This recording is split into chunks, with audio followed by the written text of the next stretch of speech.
Et ce matin, je voudrais avec vous parler des paroles de Jésus sur la croix. Jésus a prononcé 7 paroles quand il était sur la croix. Et je voudrais rapidement, ce matin, les balayer avec vous et voir ce que ces paroles peuvent nous apporter encore aujourd'hui. La première, nous l'avons lu, « Père, pardonne-leur, car ils ne savent ce qu'ils font. » Et la deuxième, puisqu'on va parler de ces 2 paroles dans un même chapitre, « Je te le dis en vérité, aujourd'hui, tu seras avec moi dans le paradis. » Amen. La croix, c'est le moment, le lieu le plus important pour Jésus-Christ. Il est venu sur la terre pour cela. Ce n'est pas un accident, ce n'est pas un hasard. Jésus est venu sur terre, il s'est incarné, il a pris forme humaine, il a exercé son ministère pendant 3 ans et demi, et à l'heure qu'il a choisie, au moment, le lieu choisi, il est mort sur la croix du Calvaire. Et les premières paroles, je voudrais simplement me centrer sur les paroles de Christ, pas l'environnement, pas la souffrance qu'on peut imaginer, mais les paroles. Ces premières paroles, sa première parole est une prière. Père, pardonne-leur, car ils ne savent ce qu'ils font. Il s'adresse à son Père, parce qu'il est fils de Dieu. Et il demande, il implore le pardon de Dieu sur les êtres humains qui sont là, qui ont contribué à sa crucifixion, qui ont crié à Pilate, crucifie-le. Les soldats qui ont enfoncé les clous dans ses mains et dans ses pieds. Mais au-delà de ces personnes-là, je crois que le cri du Seigneur à son Père, c'est pour l'humanité entière. Ils ne savent pas ce qu'ils font. Ils ne savent pas parce que ça les dépasse. Parce que c'est au-delà de la compréhension humaine. C'est du domaine du mystère spirituel.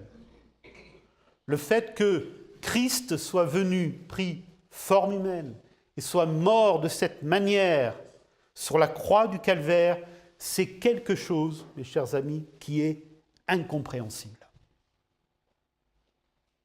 Et qu'on ne peut pas, avec notre cerveau humain, essayer de disséquer, de comprendre.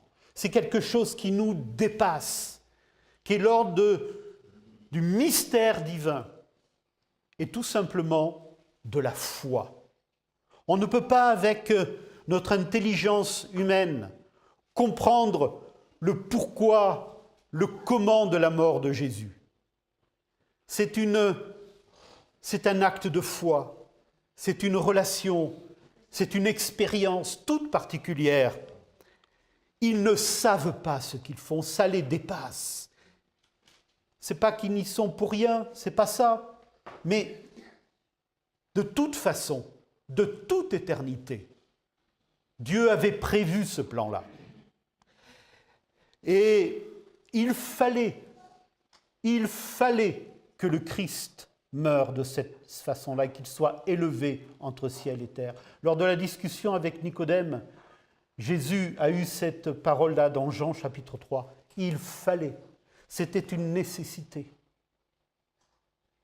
Parce que lui, Dieu l'avait décidé de cette mort de Christ sur la croix du Calvaire. Pardonne-leur. Pardonne-leur. Ils ne savent ce qu'ils font. Jésus est venu pour pardonner.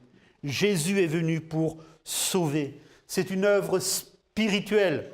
Vous savez que même parmi ses disciples et ceux qui ont suivi le Seigneur, certains pensaient que Jésus était venu dans un but politique. C'est-à-dire pour chasser les Romains. et pour instaurer le royaume, d'abord judaïque, sur la terre de Palestine. Il pensait qu'il était venu pour cela. Être un peu le chef de ceux qui allaient prendre, le chef qui allait rallier tous les Juifs et pousser les Romains dehors. Mais Jésus n'était pas venu pour cela. Jésus n'était pas venu dans un but politique. Jésus n'est pas venu non plus dans un but humanitaire pour nourrir les foules. Il l'a fait. Mais il n'est pas venu simplement pour cela. Jésus n'est pas venu dans un but social. Il l'a fait. Jésus n'est pas venu pour prendre soin de façon psychologique des uns et des autres. Il l'a fait aussi. Notamment, vous avez des discussions, des dialogues très intéressants en relation duel, entre Jésus et certaines personnes. C'était très intéressant, mais ce n'était pas le but essentiel. Le but essentiel de Jésus-Christ en venant sur la terre, c'est une œuvre spirituelle.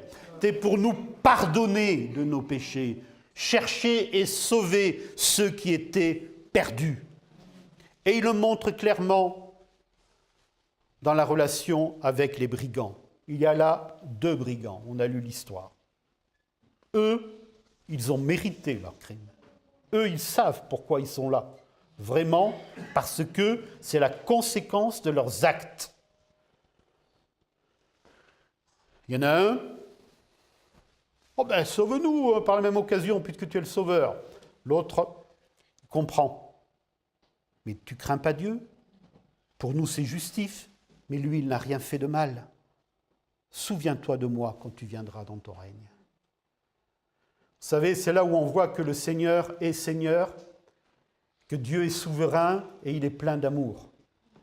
Parce que s'il y avait dans la personnalité de Jésus, dans le caractère de Jésus, quelque chose de tout simplement humain, qui nous ressemble vraiment totalement, même si Jésus est fils de Dieu mais fils de l'homme,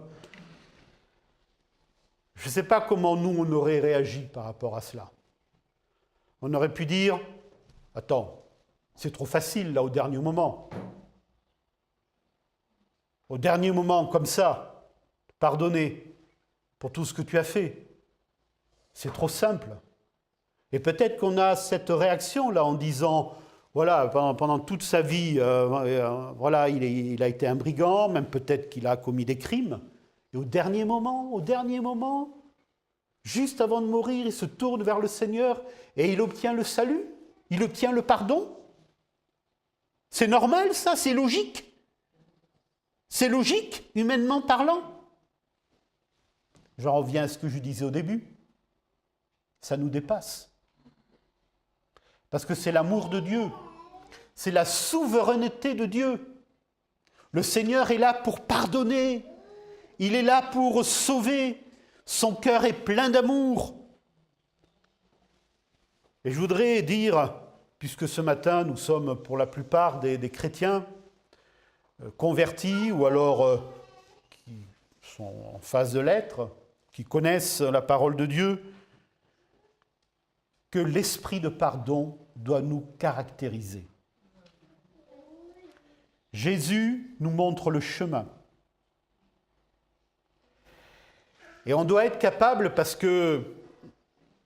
non pas parce que c'est dans nos gènes, mais parce que le Seigneur nous en donne la force, on doit être capable de pardonner.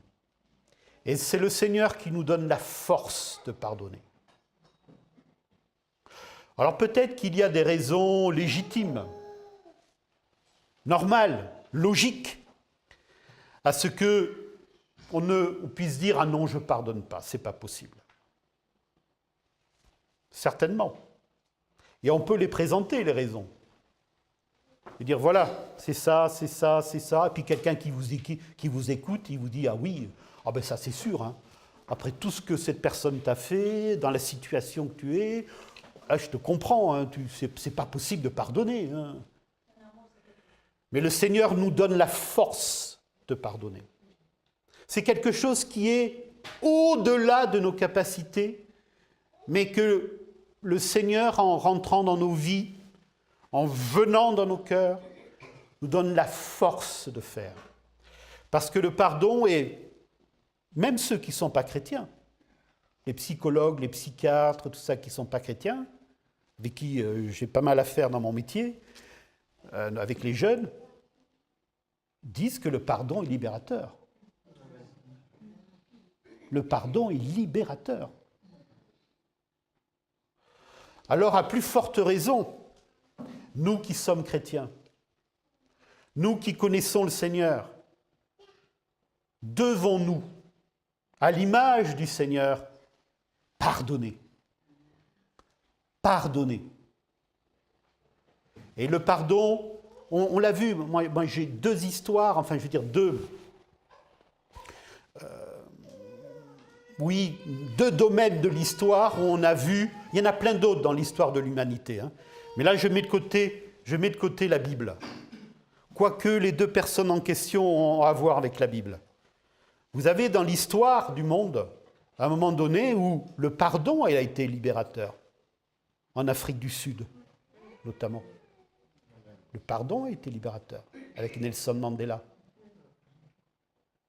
C'est vrai. Vous avez aussi l'Inde, d'une façon ou d'une autre, où Gandhi, c'est une forme de pardon, de résistance passive, en tout cas il n'y avait pas de violence. Vous avez à un moindre degré aussi l'Irlande, où il y a eu une forme de réconciliation, parce qu'il y a eu un pardon qui a été accordé. Et on voit donc dans l'histoire, bon, on pourrait citer plein d'autres textes, que le pardon permet à des peuples de sortir d'une situation et de revoir la vie d'une autre façon. Et je crois que nous, en tant que peuple de Dieu, que chrétiens, nous devons apprendre à pardonner, même si ce n'est pas facile, mais il y a de la force dans le pardon, il y a de la puissance dans le pardon, et il y a du bonheur dans le pardon. Amen. Ensuite, je vais vous amener dans Jean, on va tourner un petit peu la page de nos Bibles hein, de temps en temps, même si les lectures sont courtes, au Jean au chapitre 19 et au verset 25. Près de la croix de Jésus se tenaient sa mère et la sœur de sa mère, Marie, femme de Clopas, et Marie de Magdala. Jésus, voyant sa mère, et auprès d'elle le disciple qu'il aimait, c'est-à-dire l'apôtre Jean, dit à sa mère, « Femme, voilà ton fils. » Puis il dit au disciple, « Voilà ta mère. » Et dès ce moment, le disciple l'a pris chez lui. Formidable. Il reste une poignée de fidèles, d'amis, de proches au pied de la croix. Parmi ses amis, ses proches, il y a sa mère, Marie. On peut imaginer la souffrance de Marie. Inutile de la décrire. On peut l'imaginer. Et là, Jésus, juste avant de mourir, pense à sa mère. Il aurait pu dire, il aurait pu penser, moi, je suis fils de Dieu. Moi, je suis au-delà de la souffrance humaine et de la souffrance des autres. Je suis d'abord fils de Dieu. Et bon, il se fait que, Marie, c'était ma mère, quoi. Mais ça aurait pu être quelqu'un d'autre. Vous voyez, ce type de raisonnement. Moi, que j'appelle un raisonnement religieux, intégriste, qui peut exister aussi. C'est-à-dire aller jusqu'au bout, mais dans un mauvais sens, et dire des paroles de violence qui font que l'humanité est laissée de côté. Jésus pense à sa mère. Il voit sa mère souffrir, certainement, et là, il se dit, elle va être seule. Elle va être seule. Et il a parmi ses disciples un disciple avec lequel il avait une amitié toute particulière. C'était Jean. Et Jean n'avait pas de maman. Et là, il dit à sa mère, « Femme, voilà ton fils », et il dit à Jean, « Voilà ta mère ». La mort de Jésus relie et crée des liens. La mort de Jésus réconcilie ou relie et crée des liens. Marie perd son fils, Jésus lui donne un autre fils. Jean a besoin d'être secouru et réconforté, et il lui donne une maman. Donc, ce qui nous montre que Jésus, à la croix du Calvaire, est là pour relier, réconforter, créer des liens humains, mettre de l'humanité entre les personnes, par son action, par son pardon, par son attention. Il rétablit la famille, il intervient et il montre toute son humanité. La leçon qu'on pourrait retirer de ce passage, c'est que d'abord, mes frères et sœurs, mes chers amis, c'est essentiel de s'occuper de sa famille. C'est essentiel de s'occuper de ses parents, de ses enfants. Même si c'est difficile, même si parfois on ressent de la part de ses enfants une certaine ingratitude parfois. On fait plein de choses pour eux, vous le savez, hein. Ceux qui ont élevé des enfants, on se saigne à tout point de vue. Et puis, bon, on aimerait parfois un peu plus de retour, un peu plus de câlins, un peu plus de bisous, un peu plus d'attention. Mais bon, c'est comme ça. Bon. Mais je crois qu'il fallait, au-delà de cela, et rester sur ce qui est du domaine du devoir, des commandements. N'oublions pas que le premier commandement, c'est celui-là. Honore ton père et ta mère. Et si tu le fais, tu verras tes jours se multiplier sur la terre. C'est une promesse, hein ? Voilà. C'est une promesse. Et il y a une bénédiction toute particulière pour ceux qui s'occupent de leurs parents. Et une société, un groupe humain où les anciens sont laissés de côté, c'est grave. C'est une société malade.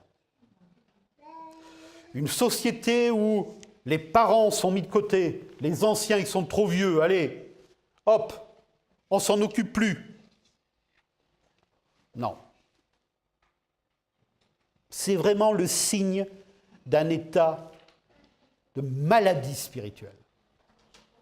Et je crois que nous, eh bien, en tant que chrétiens, nous devons nous occuper des uns et des autres, hein, les parents, les enfants, et souvent, pour ceux qui, enfin, parmi vous, qui sont encore plus âgés que moi, plus d'expérience que moi, vous savez que la famille, c'est souvent ce qui reste lorsqu'on a tout perdu. C'est souvent ça. La famille ou des vrais amis. Voilà. Voilà, c'est vraiment le point sûr, le point d'ancrage. Les parents, les enfants, le conjoint, si on a la chance de s'entendre toujours bien avec lui. Hein. Mais les parents et les enfants, c'est vraiment ce qui est essentiel. Et Jésus nous montre la voie à suivre. Ensuite, dans Marc 15,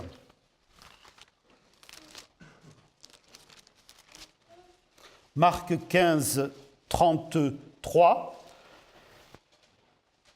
La 6e heure étant venue, c'est-à-dire vers midi, il y eut des ténèbres sur toute la terre jusqu'à la 9e heure, c'est-à-dire jusqu'à 3 heures de l'après-midi. Donc pendant 3 heures, il y a eu des ténèbres. Et à la 9e heure, Jésus s'écria d'une voix forte, « Eloi, Eloi, lama sabachthani », ce qui signifie « Mon Dieu, pourquoi m'as-tu abandonné ?» La lumière avait brillé dans la nuit autour des bergers lorsque Jésus est né sur la terre. Vous vous rappelez ? Luc 2, 9. La gloire du Seigneur était apparue.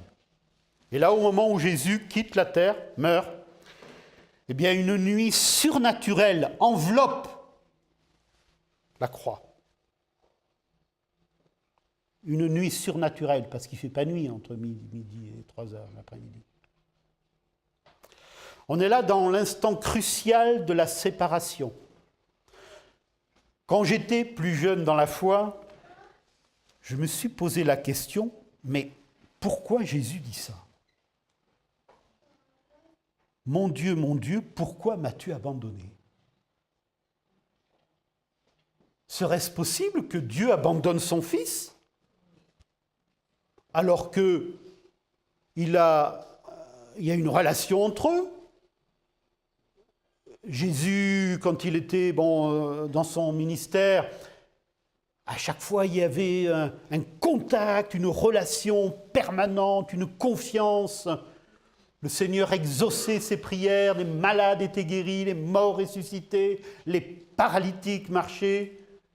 Et là, à ce moment-là, pourquoi Jésus fait ce reproche ? Est-ce que c'est un reproche d'abord ? Mon Dieu, pourquoi m'as-tu abandonné ?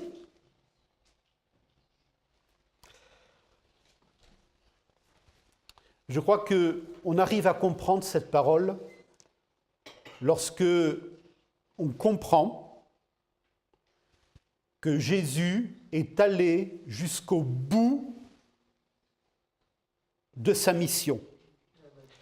Sa mission, c'était de se faire homme, de se faire péché et de se faire malédiction. C'est-à-dire prendre notre place jusqu'au bout. Puisqu'il a payé la dette. Ce qui est intéressant à savoir, c'est que le mot qui est utilisé là, qui est le mot « Pourquoi m'as-tu abandonné ?» c'est un mot qui, dans le texte originel, montre qu'il y a une séparation. C'est davantage une séparation qu'un abandon. La séparation crée la coupure du fait que Jésus est allé jusqu'au bout de l'identification à la nature humaine en étant coupé, séparé de Dieu. Il fallait que cela arrive pour que nous ne soyons plus jamais séparés de Dieu. Amen. Voilà ce que ça signifie. Il fallait que ça arrive. Pour que nous ne soyons jamais plus abandonnés, jamais plus séparés. Il s'est identifié totalement. Et vous avez remarqué avec moi certainement que là, c'est plus mon Père, c'est mon Dieu. Dieu, pourquoi m'as-tu abandonné ? Parce que là, c'était plus possible pour lui de dire mon Père, puisqu'il s'est fait malédiction et péché jusqu'au bout.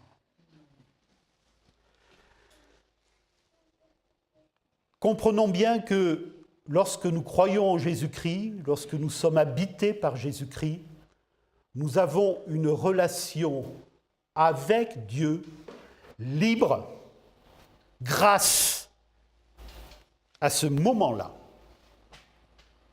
C'est parce que Jésus a connu ce moment-là que nous pouvons être en relation directe avec notre Père Céleste. Et chaque fois que nous prions, chaque fois que nous lisons la parole de Dieu, chaque fois que nous sommes en relation avec Dieu, pensons à cela. Et surtout, ne croyons jamais que c'est grâce à nos propres œuvres. Ce n'est pas parce que nous faisons des œuvres pour Dieu, même si elles sont nombreuses, ce n'est pas parce que nous donnons de l'argent, même si c'est des milliers, des millions d'euros, que nous sommes acceptés et appréciés de Dieu. Non. C'est tout simplement parce que Jésus-Christ est allé jusqu'au bout de sa mission, de la séparation. Et c'est grâce à son œuvre sur la croix du Calvaire que nous pouvons avoir un libre accès auprès du sanctuaire, auprès de la présence de Dieu. Dans Jean, au chapitre 19 et au verset 28,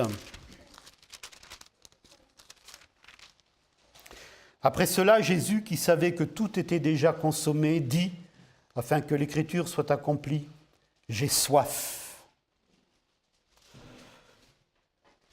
Alors bien sûr, on peut réaliser que c'est d'abord une soif physique, parce que la crucifixion crée une soif très intense chez les crucifiés.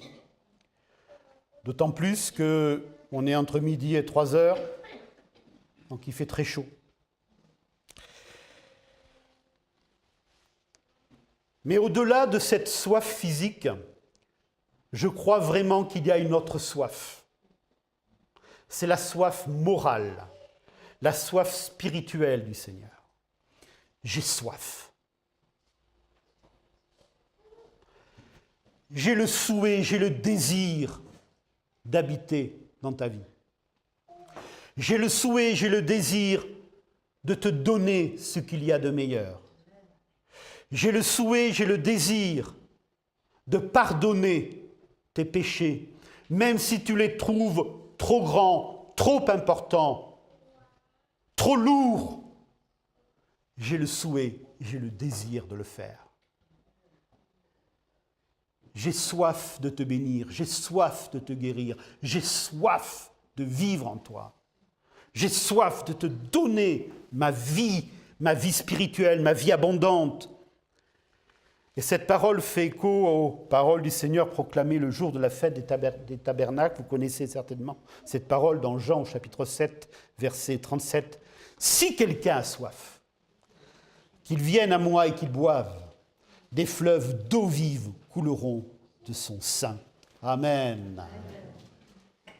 Si nous avons soif du Seigneur, de sa vie, de sa beauté, de sa vérité,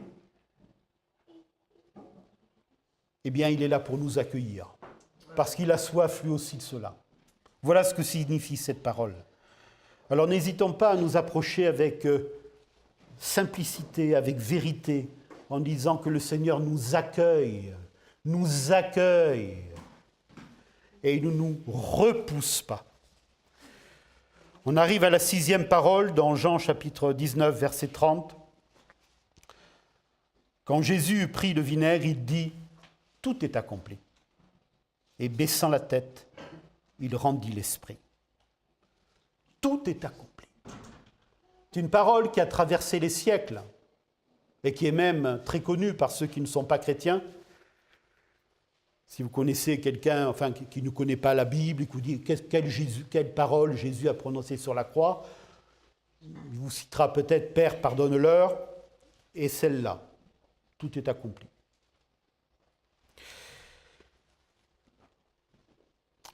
Je voudrais noter avec vous que dans le terme également grec, c'est le mot « tétélestai ».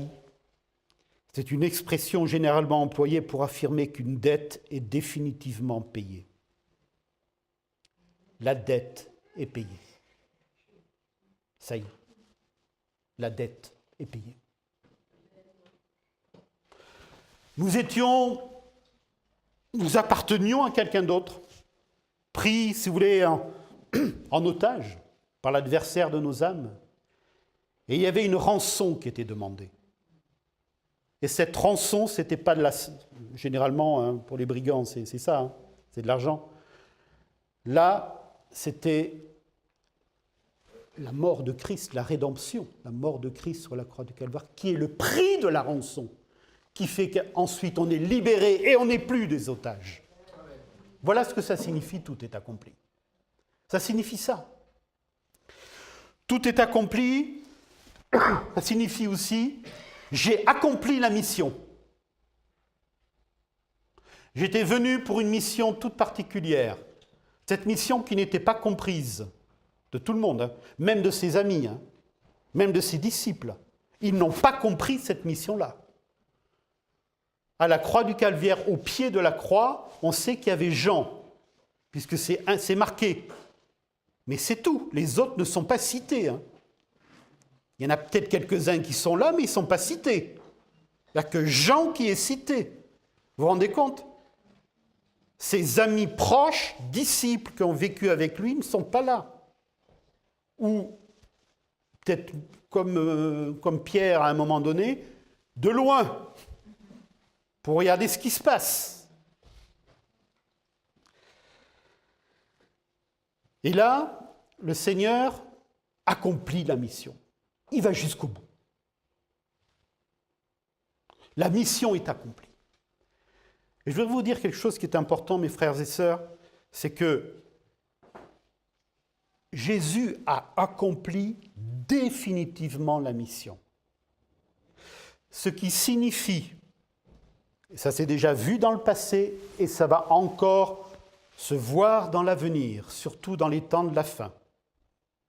Plusieurs se diront, proclameront, je viens terminer la mission de Christ. Parce que Christ, sur la croix, il a perdu en fait, il est mort. Ou alors il n'est pas allé jusqu'au bout. Et moi je viens compléter, je viens terminer, je suis le gourou, je suis le chef spirituel et je viens compléter la mission de Jésus-Christ. C'est des faux Christ. Et il y a quelques sectes comme cela, notamment la secte de Moon, qui est dans cette... je ne sais pas si ça dit pas mal de choses à des jeunes, à des plus anciens comme moi. Vous connaissez la secte de Moon, hein? Non.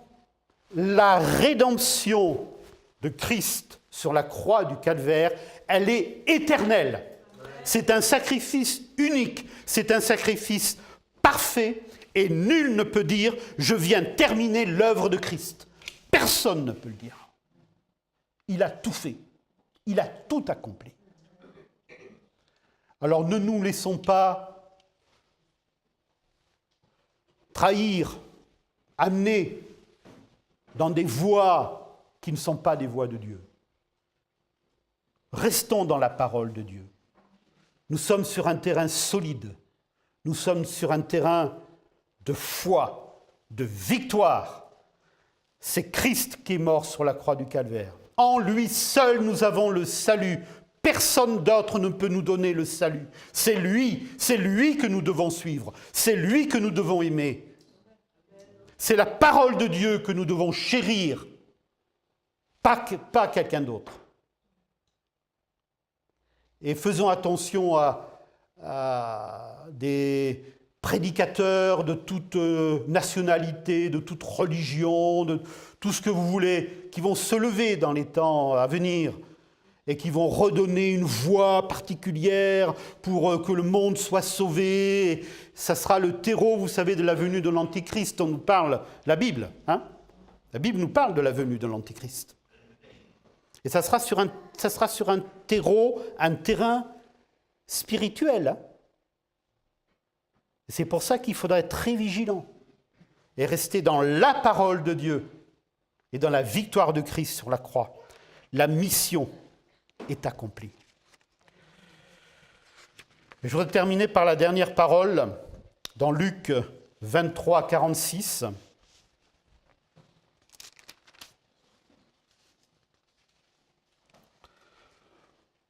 Jésus s'écria d'une voix forte, « Père, je remets mon esprit entre tes mains. » Et en disant ces paroles, il expira. Sa première parole est une prière. Père, pardonne-leur. Sa dernière parole est une prière. Père, je remets mon esprit entre tes mains. Dieu est redevenu son Père, là. C'est plus mon Dieu, pourquoi m'as-tu abandonné? Parce que ce moment-là est passé. Là, c'est mon Père, juste avant de mourir. Il est 15 heures. La crucifixion a duré à peu près 6 heures. Son esprit et son âme sont reçus au ciel, son corps va être enseveli. Et là, dans ces dernières paroles, 7 dernières paroles, il montre sa dépendance vis-à-vis du Seigneur. Je remets mon esprit entre tes mains. Il dépend de son Dieu. Ce qui est, vous savez, la dernière parole de quelqu'un, c'est souvent peut-être le dernier message qu'il veut laisser à ses proches, s'il a la force de parler. Et je ne sais pas si vous avez certainement accompagné quelqu'un dans sa mort, et on guette toujours la dernière parole pour savoir ce qui va être dit. Et nous aussi, on a une dernière parole, parce qu'on veut accompagner jusqu'au bout et on veut montrer l'essentiel, la dernière parole qui... Voilà. Et on se souvient tous de la parole qu'on a pu dire à quelqu'un qu'on a aimé. Et là, cette dernière parole qui est vraiment le résumé de toute la vie du Seigneur, je remets mon esprit entre tes mains. Je dépends de toi. J'ai toujours dépendu de toi. C'est toi qui m'as toujours béni. C'est toi qui m'as toujours conduit. C'est toi qui m'as toujours accompagné tout au long de ma vie, de mon ministère. Et là, à la fin encore, je remets mon esprit entre tes mains. Je suis à toi. Tout est accompli. J'ai fait ce que je devais faire et maintenant, je m'en remets. Je remets mon esprit entre tes mains. Et je crois que ça montre également ce que nous, en tant que chrétiens, nous devons faire, pas simplement avant de mourir, mais chaque jour de notre vie, dire « Seigneur, je remets cette journée entre tes mains. » Voilà. Je remets ces moments que je vais passer avec mes proches, avec mes amis, ce repas que je vais vivre avec ma famille, ce moment que je redoute, parce que c'est un moment d'examen, pour les élèves par exemple, un oral, un entretien d'embauche, quelque chose qui est important pour moi. Je remets cela entre tes mains, Seigneur. D'accord ? Et ça, c'est important. C'est important de se laisser diriger, conduire par le Seigneur. Et pour ceux qui l'ont fait, pour vous, peut-être qu'il l'a fait à certains moments de votre vie, en tout cas pour moi, je peux le confesser. De faire cela, c'est merveilleux, parce qu'on s'en remet au Seigneur, il conduit toutes choses, il dirige, et surtout, ce qui est important, c'est que, quel que soit le résultat, c'est toujours pour notre bien. Parce que parfois, on a surtout quand on est jeune, mais également quand on est vieux, on a des idées sur comment ça va se passer, comment il faut que ça se fasse, comment voilà, on prévoit des choses et on dit au Seigneur, ah, ça serait bien Seigneur, ça se passe comme ça, tu vois. Et en fait, je crois qu'il faut apprendre à déposer au Seigneur notre fardeau et dire, Seigneur, voilà, je te dépose mon fardeau. Pour moi, c'est trop lourd, c'est trop compliqué. Je n'y arrive pas, Seigneur. Alors je te le remets. Je remets ce fardeau entre tes mains. Je remets cette difficulté entre tes mains. Je remets mon avenir entre tes mains, Seigneur. Et je sais que c'est entre de bonnes mains. Alors si le Seigneur, qui est le Fils de Dieu, a fait de cette manière-là, à combien plus forte raison, nous devons le faire. Je remets mon esprit entre tes mains, Seigneur. Voilà, j'arrive à la fin de ce temps. Je vous invite à réfléchir chez vous à ces paroles, à les reprendre. Les paroles de Jésus sur la croix sont des paroles fortes, sont des paroles qui parlent de pardon, d'amour, de foi. Et à aucun moment, et je voudrais terminer par cela, le Seigneur s'apitoie sur lui-même. À aucun moment. Pourtant, il y aurait de quoi s'apitoyer sur son sort. Il y aurait des raisons.